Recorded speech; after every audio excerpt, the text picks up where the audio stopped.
정치권 뉴스가 하나가 더 있었습니다. 저희가 1위로 뽑은 뉴스인데요. 참을 수 없는 연애. 이 연애라는 발언이 요새 정말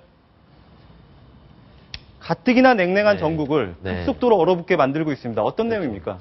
글쎄요, 국회의장 정의화 의장 네. 리더십 없다는 얘기 네. 잠깐 말씀드렸는데 정의화 의장이 그렇게 움직였습니다. 그래서 17개 여야 상임위원장단을 네. 불러서 세월호 전국 어떻게 한번 돌파구를 마련할지 그 이야기를 논의하는 자리였는데요. 서른 교육과학문화위원장, 교육문화체육관광위원장이죠. 예. 서른 의원이 대통령 연회 발언을 하면서 완전히 난장판이 되고 말았습니다. 근데 바로 이 문재인 서른 의원의 발언에 대해서 어제 이제 김무성 새누리당 그 당대표가 사과를 요구했습니다. 그 영상을 준비했는데 먼저 보시겠습니다.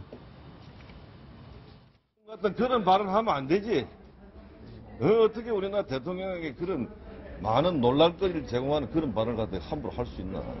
지나친 이거 빨리 서른 의원이 사과해야 됩니다.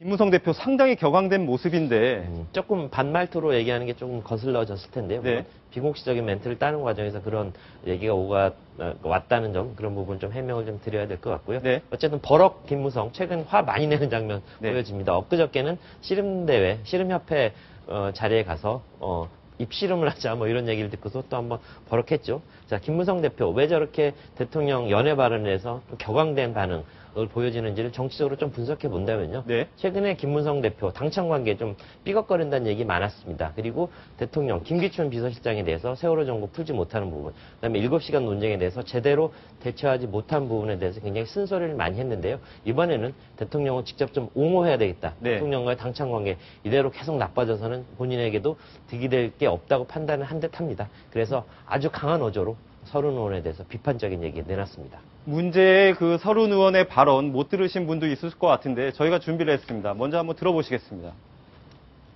청와대에서 7시간 더 뭐 했나 이 얘기입니다.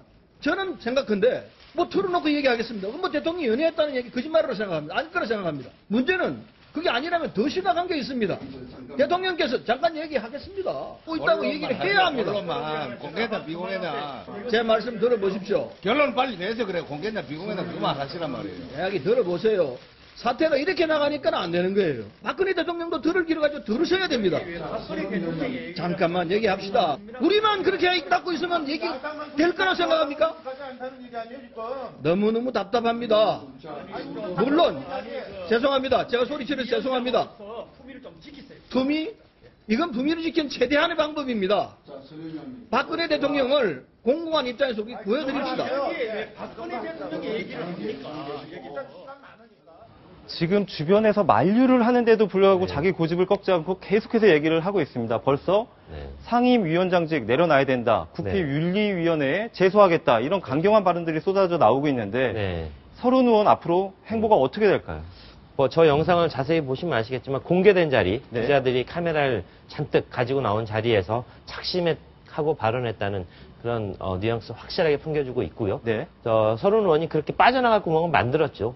나는 대통령 연애한 것 믿지 않는다. 네. 사실이 아니라고 생각한다. 이렇게 얘기를 했지만 네. 사실은 서른 의원의 의도는 그 대통령 7시간 행적을 네. 다시 한번 건드려서 자기 지지층, 그다음에 새정치민주연합 지지층에 대해서 한번 자기의 존재감을 네. 보여주기 위해서 한 행동으로 보여지고 저는 크게 비판받아 마땅한 행동이라고 생각합니다. 일단 윤리위원회 제소 여부가 아직 결정나지 않았지만 네. 저는 서른 의원이 자진해서 사과하진 않을 거라고 생각합니다. 네. 본인은 사과할 내용이 아니다 이렇게 이미 주장하고 있지 않습니까? 네. 자, 과연 어떻게 이 사건 귀추가 진행될지 한번 귀추를 한번 지켜봐야 될 것 같습니다.